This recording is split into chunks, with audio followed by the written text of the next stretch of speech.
امروز پنج شنبه 25 اقرب سال 1402 در ناحیه 5 شهر کابل قرار داریم.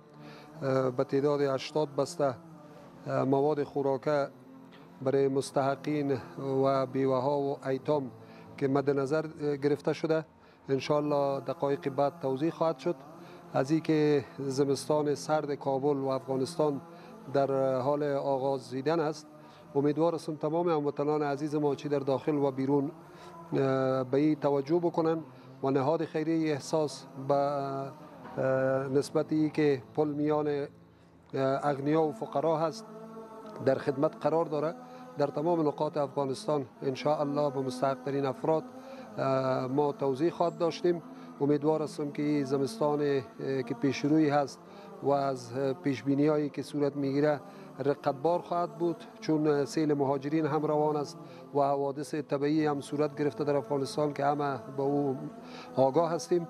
امیدوار هستم هموطنان عزیز این مشکل را مد نظر داشته کمک های خود را به مستحقین ان شاء الله دریغ نکنند و نهاد خیریه احساس در خدمت همه قرار داره و جزاکم الله خیرا. السلام علیکم و رحمت الله و برکاته.